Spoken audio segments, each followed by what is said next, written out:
Madame Ga Yuanyuan, ministre conseiller du service économique et commercial de l'ambassade de Chine en France. Madame Lin Hui, qui est présidente de la Chambre de commerce de Shenzhen, qui accompagne une délégation chinoise et qui est parmi nous ce matin. Mesdames et messieurs les présidents, les directeurs, les intervenants à cette conférence, bonjour à tous, chers amis. Je suis Sybille Dubois-Fontaine-Turner, je suis directeur général du comité France-Chine et je suis très heureuse de vous accueillir ce matin pour une double conférence sur l'innovation verte. Nous allons à la fois parler de l'objectif 2 degrés, de l'engagement des entreprises françaises et chinoises et nous allons avoir le plaisir de remettre les prix de l'innovation des équipes franco-chinoises. Le CFC, le comité France-Chine, est porte-parole des entreprises en Chine depuis plus de 30 ans. Cette conférence aujourd'hui, c'est une conférence pour les entreprises, avec les entreprises, pour mettre en lumière à tous vos projets, vos engagements, vos actions au service du climat dans le cadre de la COP 21. Souvent, ces actions et votre engagement, on n'en parle pas suffisamment. Je crois que la presse est avec nous aujourd'hui et c'est vraiment un message important. Les entreprises, elles sont présentes et pour pouvoir atteindre les objectifs des politiques publiques, sans les entreprises, ce ne sera pas possible. Il y a d'autres acteurs, mais les entreprises sont des acteurs très importants. Nous ne sommes pas là pour faire des effets d'annonce ce matin. Nous allons être très concrets. Nous allons vous présenter des projets qui existent. On n'est pas uniquement dans la prospective, on est aussi dans l'innovation, il y a aussi la recherche et du développement, mais ce sont des projets qui sont vraiment ancrés dans la réalité. Le CFC, en 2015, a mis le climat au cœur de son agenda. Et c'est vrai que ce focus réglementaire que l'on voit au sein de la COP 21, ce focus sur les besoins de financement, il doit s'accompagner d'un focus business, d'un focus innovation pour renforcer ce dialogue entre États et entreprises et permettre les transformations nécessaires de la société si on veut, aux objectifs peut-être 2050, atteindre une société zéro carbone. Nous sommes dans le concret et je vais prendre quelques exemples. J'aime bien poser des questions. On va passer à la slide suivante et je vais vous demander si la slide d'après, s'il vous plaît. Alors, cette slide-là. Parmi ces inventions dans le domaine de l'environnement, lesquelles sont françaises? Est-ce que vous savez?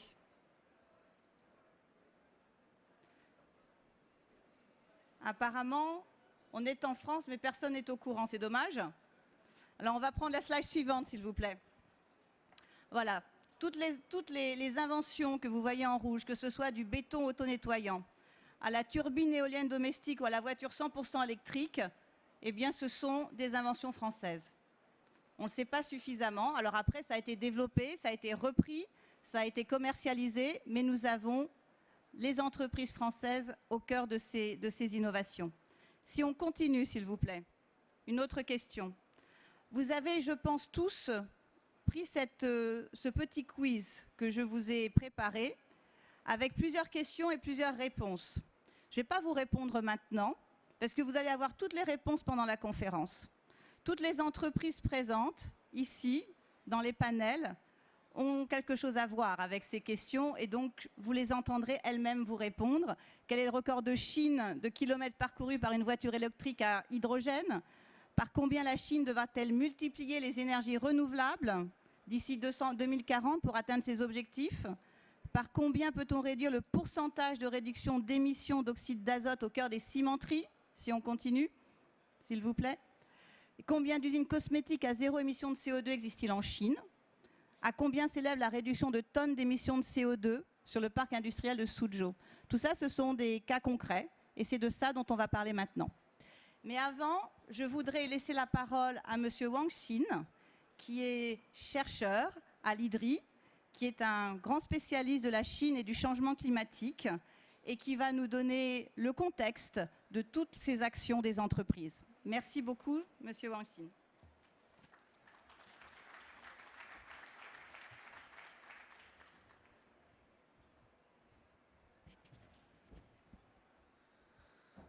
Madame le directeur général, Mesdames, Messieurs le Président, Madame le ministre conseiller, bonjour. Donc, j'ai le plaisir ici de partager avec vous aujourd'hui la transition écologique, la transition verte en Chine, ainsi que son implication à la coopération franco-chinoise avec un focus sur les entreprises. Donc, je commence par parler cette transition, cette volonté de transition ferme de la Chine par les objectifs et par les actions. Alors vous savez que la Chine s'est fixé de plus en plus des objectifs chiffrés, obligatoires, enfin, autrement dit contraignants, dans le domaine de l'énergie, environnement. Parmi ces objectifs, je voudrais citer récemment l'atteinte du pic des émissions de CO2 en 2030 ou plus tard. Alors 20% de la part des énergies non fossiles dans la consommation totale des énergies en Chine, ici 2030, et une amélioration de l'intensité des émissions de CO2 par unité de PIB, ici 2030, sur la base de 2005. J'éclaircis qu'un objectif contraignant en Chine indique que si l'objectif n'est pas atteint, il n'y aura pas de promotion des carrières des objectifs en charge, donc des fonctions politiques. Parlons des actions. Alors, si les politiques publiques étaient dominées par des régulations, la fermeture des petites usines démodées, inefficaces, qui est effectif, mais le coût socio-économique reste très élevé à l'époque. Aujourd'hui, je crois que les actions de la mise en œuvre des publics chinoises est dominée par la logique de coût-bénéfice, par la logique de coût-efficacité.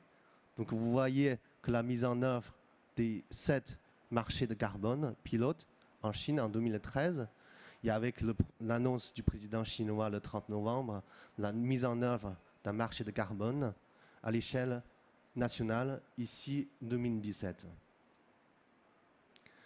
Moi, j'expliquerai ensuite par la dimension économique, politique, sociale et internationale de cette volonté, si vous le croyez, de la transition écologique en Chine.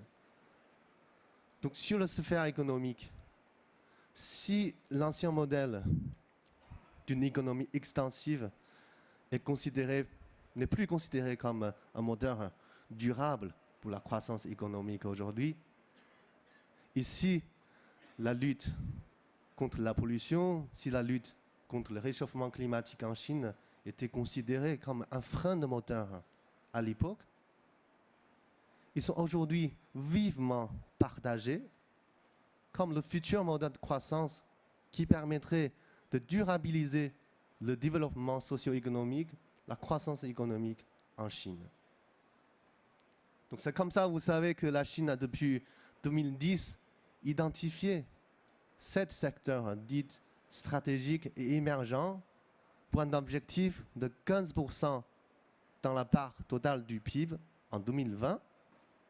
Et parmi ces secteurs, vous voyez le service environnemental, l'énergie renouvelable, véhicules propres et énergie renouvelable.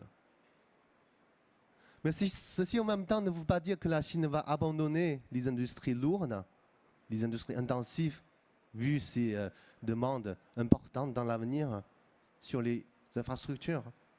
L'objectif reste d'améliorer la performance énergétique, de monter en gamme dans ces secteurs intensifs en énergie.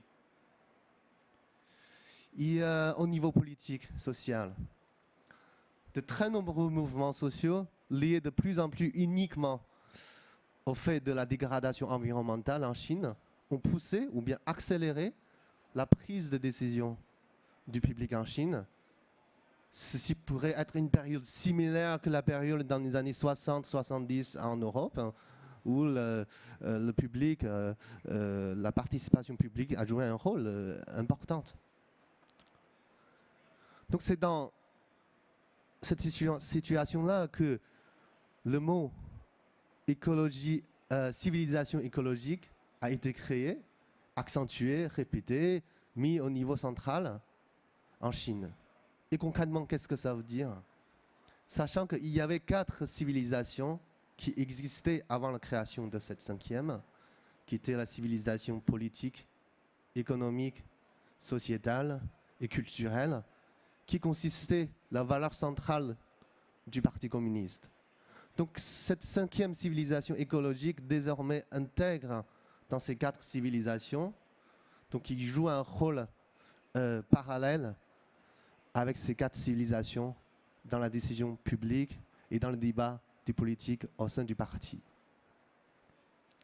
Et aussi le mot, si je le permets de le dire en anglais, New Normal, a été créé récemment dans le dernier rapport de travail du gouvernement chinois, justement pour donner un sens, pour formalité en fait, le sens que dans la gouvernance, que le développement économique pourrait être ralenti en faveur de l'environnement.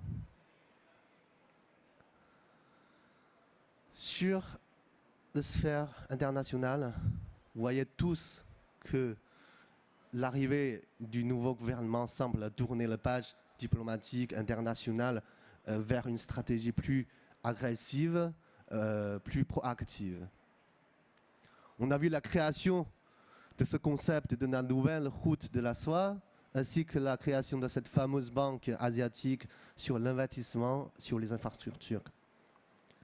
L'ensemble de ces initiatives ont vocation, bien sûr, d'aider et faciliter les activités internationales des entreprises chinoises domestiques et dont les faits, dont le positionnement de l'économie verte, de l'environnement, reste bien effectivement à observer, puisque ça vient de commencer.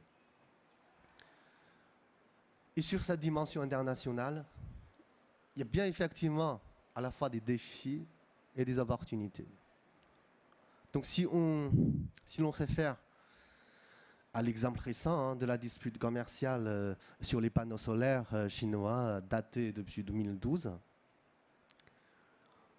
on ne pourrait pas empêcher qu'un même scénario sur un autre produit se produise dans les années à venir, sachant que si les politiques publiques en Europe continuaient à favoriser l'utilisation, la consommation des produits verts, et alors que les politiques publiques en Chine continueraient à financer ou à faciliter la production de ces biens. À part de ce défi, j'ai beaucoup plus de confiance sur l'opportunité. Je vais commencer par un cas très concret. En arrivant du site Bourget, quelque part d'ici, vous avez vu sans doute, il y a 12 arbres avant, c'est le mot. Donc c'est des arbres bien en acier avec des feuilles en plastique qui tournent pour créer de l'électricité éolienne. Donc c'est une technologie française de la société New Wind avec qui j'ai eu des discussions récentes. Parce que pour eux, la Chine c'est le grand marché, ensemble avec les États-Unis. C'est hors question de ne pas y aller. Donc il suffit de rassurer l'avantage technologique pour éviter la concurrence plus tard avec les sociétés ou les entreprises chinoises en Chine. Donc là-dessus, bien sûr, j'ai réfléchi en tant que chercheur, que sont les rôles des politiques publiques? Comment on peut mieux utiliser l'argent, le budget public pour aider, par exemple, les entreprises françaises pour mieux accéder au marché chinois, pour créer une meilleure coopération franco-chinoise? Du concret? Bien effectivement, il y a plusieurs mécanismes, il y a plusieurs institutions françaises aujourd'hui qui jouent bien dans ce rôle, y compris effectivement le comité France-Chine. Mais quand je regarde, par exemple, ce que font les autres pays membres de l'Union européenne, donc je me permets de vous citer quelques exemples concrets ici.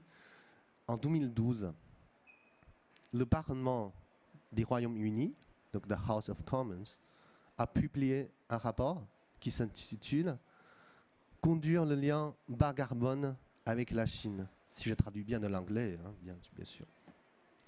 Donc dans ce rapport, il vise à réfléchir stratégiquement comment l'argent public anglais, pourrait être mieux utilisé pour accompagner les entreprises anglophones ou anglaises, pour mieux accéder au marché chinois, pour mieux faire influencer la recherche anglaise sur la prise de décisions publiques dans le domaine de bas carbone en Chine.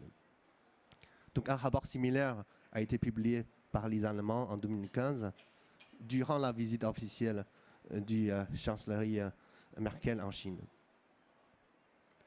Il y a aussi des actions, par exemple. Donc le gouvernement d'Italie invite d'une manière visée et continue les responsables locaux dans le domaine de l'environnement pour faire des formations, des visites dans les belles villes italiennes et les entreprises italiennes. Donc ceci a entraîné un effet bien, je ne peux pas dire directement, mais un effet favorable lorsqu'il y a des achats publics en Chine en faveur des produits italiens. Vous savez que pendant les Jeux olympiques en 2008 à Pékin, dans le parc des Jeux olympiques, l'ensemble de bus zéro carbone, ça provient de l'Italie. Il y a aussi que l'Italie a financé 100% la construction des bâtiments bas carbone dans la ville pékinoise, et voire pour le ministère de la protection environnementale et dans les grandes universités chinoises. Et ces bâtiments-là, design in Italy, built by Italian people, etc., ont été reçus des visites officielles des grands chefs d'État tels que l'ancien Premier ministre Wen Jiabao. Donc un premier record de diplomatie.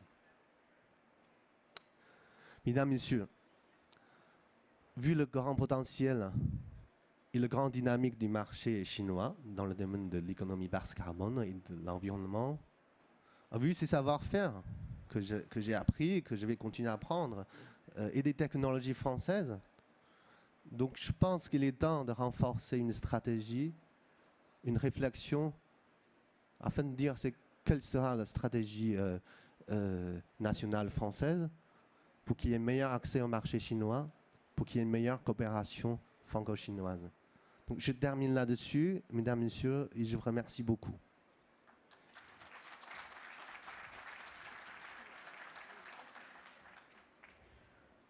Merci beaucoup, Monsieur Wang Xin. En effet, la mise en place de politiques stratégiques dans le domaine de l'économie verte est importante.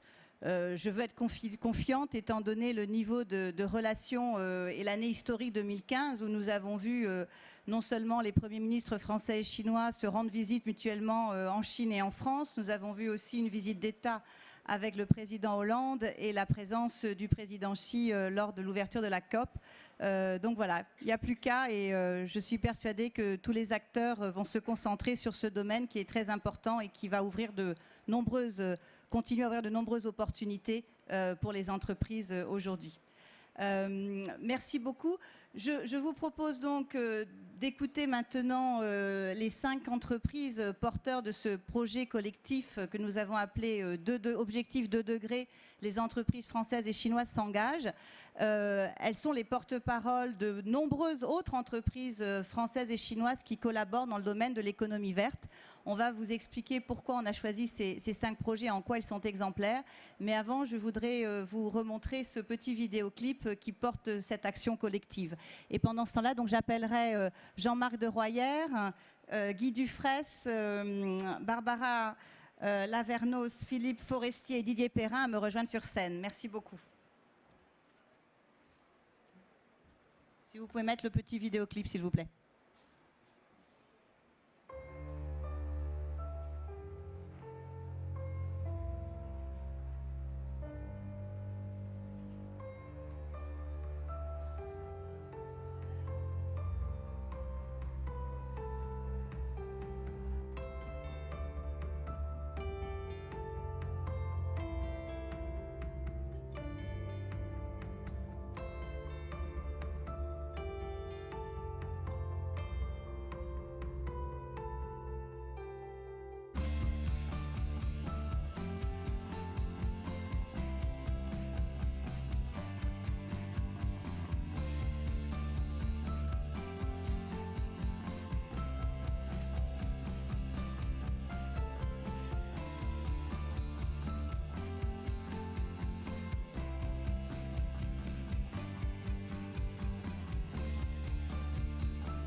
Bien. Merci à tous les 5 d'être avec nous et de représenter votre partenariat franco-chinois dans le domaine de l'économie verte. Nous avons choisi ces 5 entreprises parce que dans les piliers de développement pour réduire les émissions de CO2, on parle souvent de transition énergétique. Et là, nous avons évidemment des représentants de ce domaine-là. On parle d'économie circulaire, d'efficacité énergétique, de zéro émission carbone. Donc tous ces projets sont exemplaires dans ce domaine-là.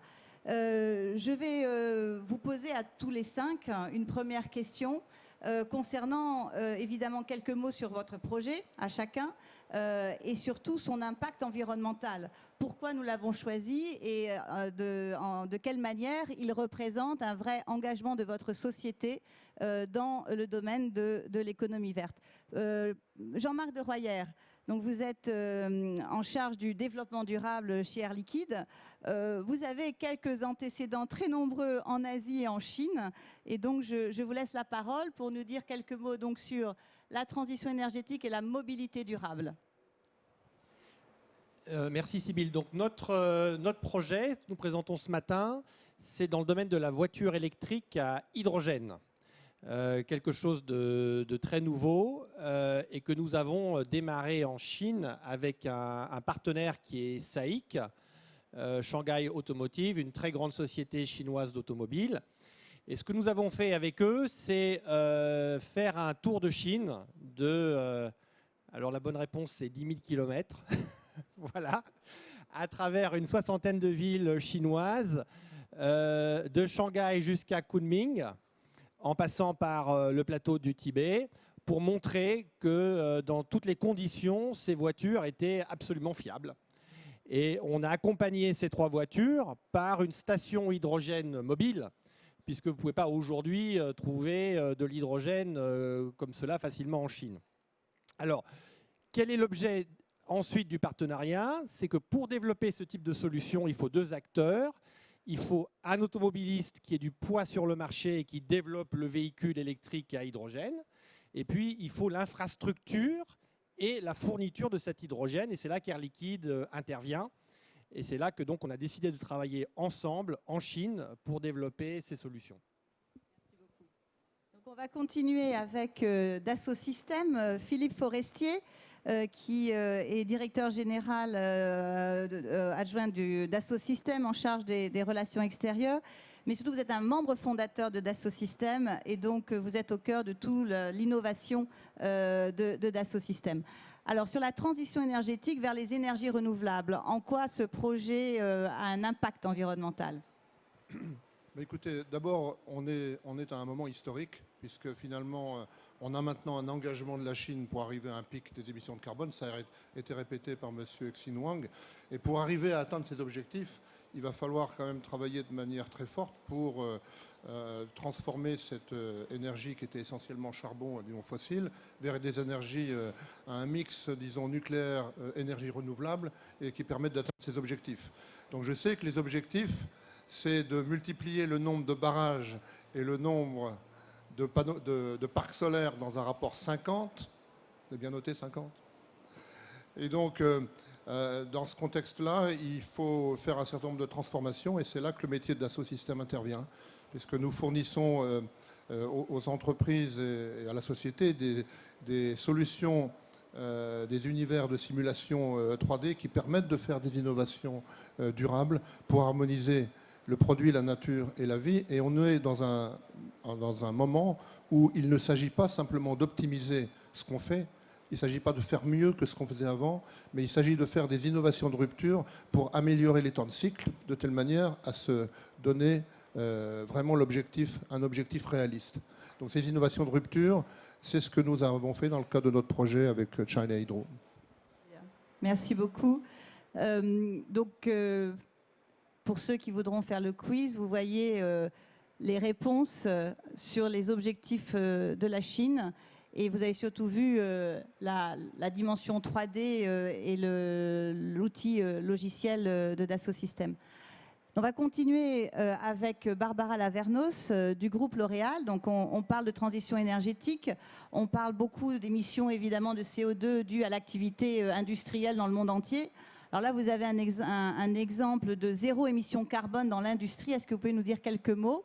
Sachant que vous êtes en charge de toute l'industrie du groupe L'Oréal avec 43 usines, donc j'imagine que vous avez le modèle en Chine est très intéressant pour les autres entreprises de L'Oréal. Absolument, Sybille.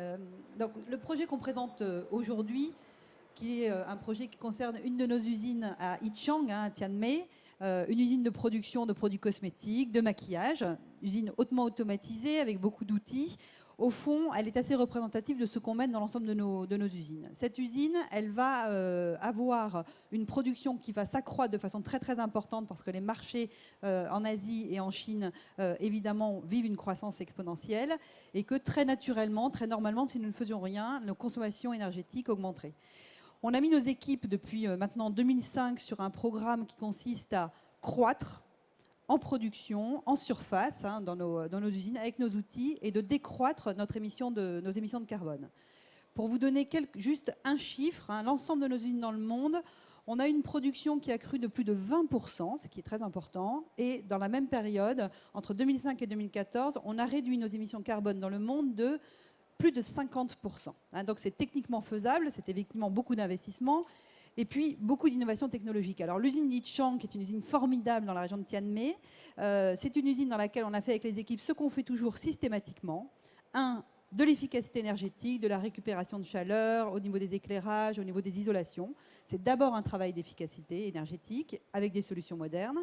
La deuxième chose, c'est évidemment un travail sur les bâtiments pour avoir une isolation maximale et évidemment peu de consommation énergétique par perte de consommation de chaleur. Mais surtout, avec les autorités locales, le gouvernement, la capacité d'utiliser, puisque c'est ce que nous faisons à chaque fois dans l'écosystème local. Et là, l'écosystème local, c'est un barrage proche de notre usine. Et d'avoir conclu un accord avec ce gouvernement local pour avoir un lien direct, un câblage direct entre cette puissance hydroélectrique et notre usine, qui fait que notre usine d'Yichang aujourd'hui est sans émission carbone depuis quelques mois. Ça veut dire que nous produisons sans aucune émission carbone et uniquement à base d'énergie renouvelable. Merci beaucoup. C'est un très bel exemple. Alors, on continue dans l'industrie. Avec Schneider Electric, Guy Dufraisse. Vous êtes senior vice-présidente du Business Partner Project. Vous connaissez bien et votre présence ici est tout à fait pertinente. Ancien président de Schneider Electric France et de Schneider Electric Chine. Donc, quel est le partenariat et le projet que Schneider Electric a voulu porter ? Voilà, alors notre partenariat avec CNBM, donc China National Building Materials, c'est la plus grosse société de construction de matériaux en Chine. Donc s'inscrit dans ce secteur d'activité. Il faut savoir que le secteur des matériaux représente à peu près 7% de la consommation d'énergie en Chine, donc c'est très significatif. C'est aussi un secteur dans lequel le ministère de l'Industrie et du Logement, conjointement, ont signé un accord de réduction de consommation d'énergie de 8% à l'horizon 2018. Donc un objectif très clair. Donc depuis 2012, nous avons un accord de coopération stratégique, de partenariat stratégique avec CNBM. Nous les aidons à fixer leurs objectifs de réduction d'énergie. Nous les aidons évidemment aussi dans la mise en œuvre des solutions. Donc Schneider Electric, comme vous le savez, leader mondial de solutions d'efficacité énergétique et d'automatisme industriel. Donc concrètement, nous avons travaillé en Chine sur 3 usines de cimenterie, l'usine de Yinan, l'usine de Suzhou et l'usine de Taiyuan. Dans ces 3 usines, dans ces 3 cimenteries, dont d'ailleurs l'énergie est souvent à base de charbon, donc nous avons mis en œuvre 2 solutions. Une solution qu'on appelle d'Energy Management System qui permet d'optimiser la consommation d'énergie de l'ensemble de l'usine. Et également une solution qu'on appelle des solutions d'expertise en automatisme qui permettent de réguler, vraiment d'automatiser de manière très pointue l'usine, qui permet donc de réduire considérablement la consommation. Les résultats de nos solutions mises en œuvre dans ces usines, d'abord une réduction de 33% d'un gaz qui s'appelle le NOx et qui rentre dans la composition des gaz à effet de serre, comme vous le savez. Et deuxièmement, une consommation jusqu'à 5% donc de la consommation d'énergie dans ces 3 usines. Alors quand vous savez que le groupe CNBM a 300 usines de cimenterie en Chine, évidemment, donc ça vous donne une idée du potentiel d'économie que nous pouvons faire. Bien sûr, nos solutions sont aussi applicables à d'autres usines du même type. Et donc, voilà, ce projet contribue de manière très significative aux objectifs donc, du ministère de l'Industrie de réduire ses économies d'énergie. Merci beaucoup, Guy. Maintenant, nous en finissons par Suez. Suez, vous êtes un excellent exemple par ce projet que vous portez d'économie circulaire. Monsieur Didier Perrin, Global Technology Leader de Suez, je vais vous laisser nous expliquer comment, avec des boues, on peut réduire la consommation d'énergie et rendre l'eau propre. D'un programme, d'un exemple parfait de mise en œuvre d'économie circulaire à travers la construction et l'opération d'une unité qui va prendre des boues issues de stations d'épuration, qui va les valoriser et qui va donc les transformer en des sous-produits utilisables.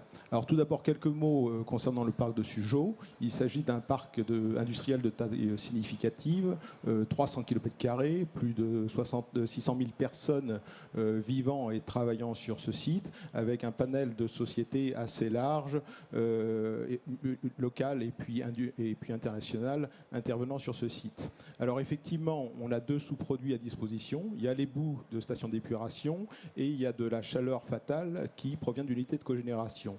Et l'idée, c'était de valoriser ces 2 sources. Alors les boues, en les transformant en un combustible utilisé sur la station de cogénération. Ces boues donc, sont transformées en fuel. On réutilise la chaleur fatale de l'usine de cogénération pour sécher ces boues à travers un procédé de séchage à haute efficacité. Et cela permet donc également de valoriser, de faire une production d'eau distillée et également de valoriser des mâches fer. Alors en termes de chiffres, hein, on valorise 110 000 mètres cubes par an de boue, on économise 12 000 tonnes de charbon, on produit 76 000 mètres cubes par an d'eau distillée et on fait une économie donc de l'ordre de 30, en rejet de l'ordre de 30 000 tonnes de CO2 par an. Merci beaucoup. Alors, je vais vous poser à chacun une dernière question et je vais vous demander d'être très concis pour qu'on puisse rester dans nos temps.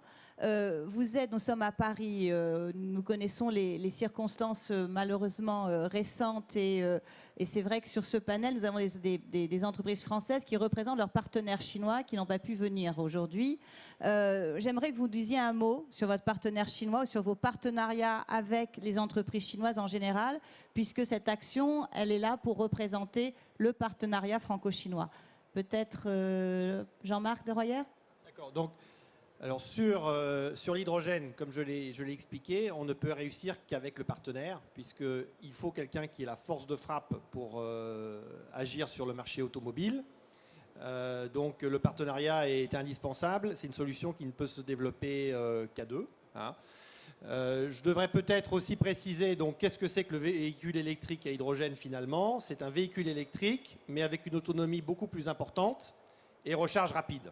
Hein, ça se recharge en quelques minutes et l'autonomie est de 500-600 km, voire on peut arriver à terme au-delà, hein, 800 ou 1000 km, donc comparable à des voitures à essence existantes. Il y a un point aussi qui est très important en termes de partenariat, c'est la source de l'hydrogène. C'est-à-dire que le but, c'est qu'à la fin, l'hydrogène lui-même soit un hydrogène propre, renouvelable. C'est un engagement que l'on a pris. Et donc, nous cherchons des partenaires en Chine pour pouvoir, à partir de biomasse en particulier, ou d'énergie renouvelable, produire cet hydrogène qu'on appelle bleu. Et à ce moment-là, vous avez une chaîne qui est complètement propre d'un bout à l'autre, avec des voitures électriques, avec cette autonomie importante dont je parlais. Donc, le partenariat est absolument vital. mais il nous semble très bien parti. Merci. Philippe, vous voulez nous dire 2 mots sur Chidi, qui est un expert de l'hydroélectricité, si je comprends bien.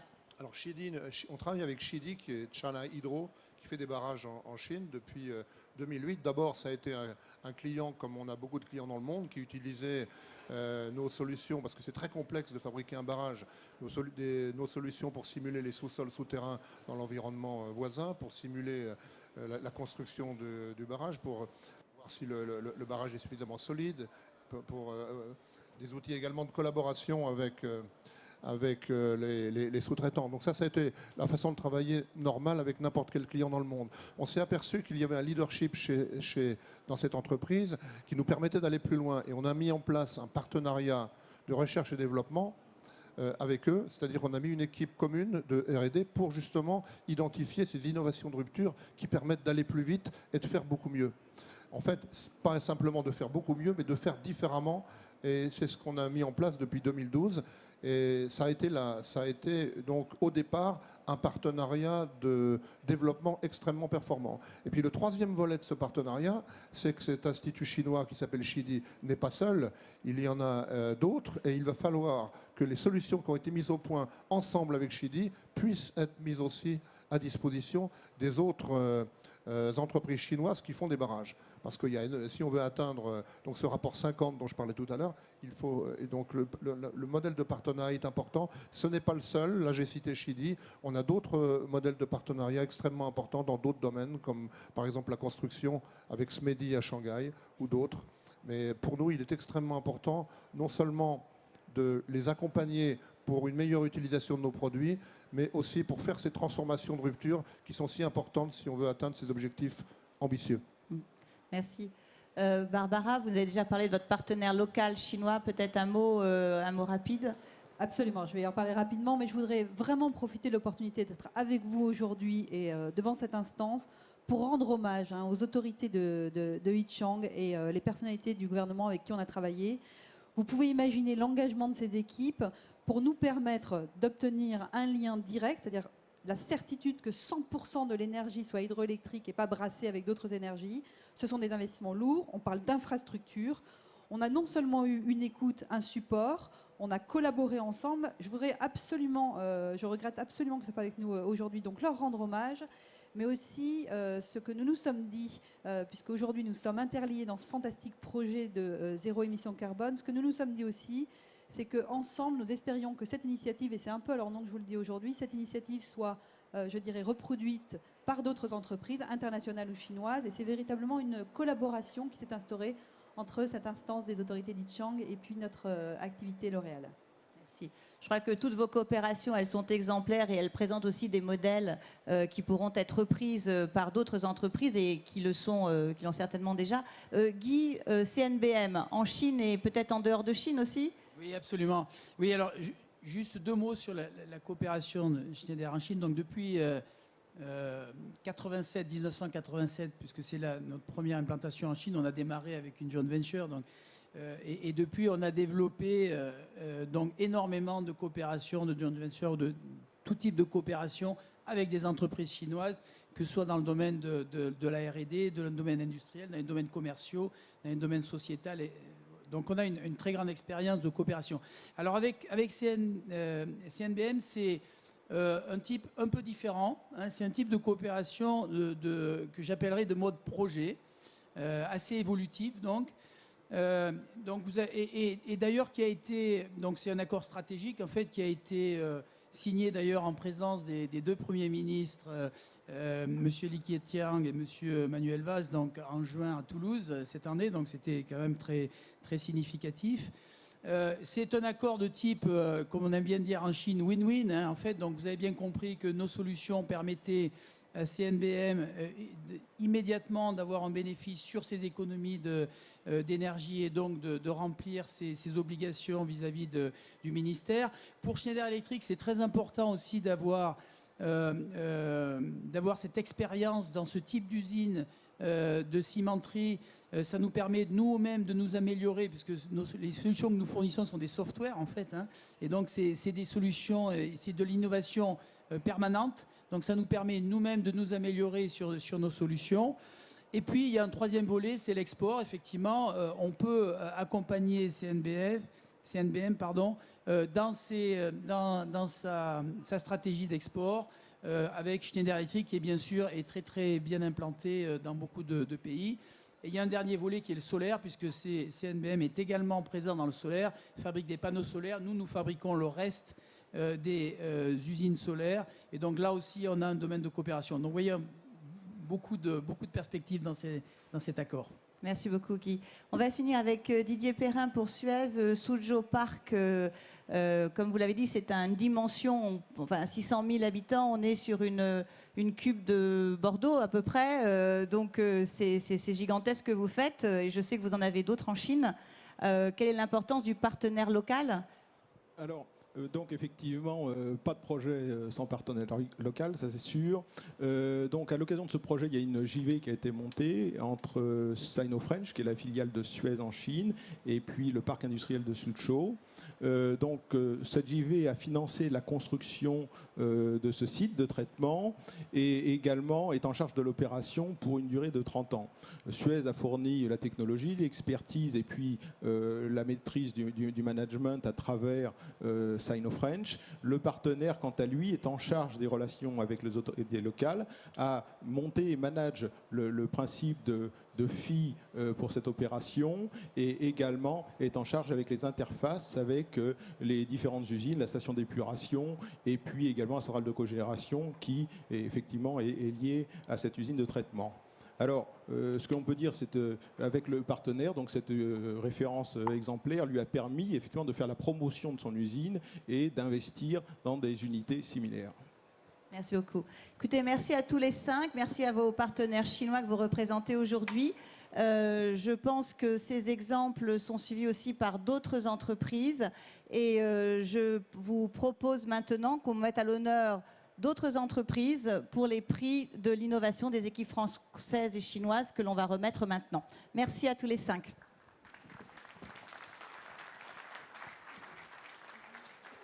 Donc, pour remettre les prix, je vais appeler Gilles Vermaux-Desroches, le président du jury, et Monsieur Li Tianlun, membre du jury des prix de l'innovation des équipes franco-chinoises. Voilà, venez tous les deux au...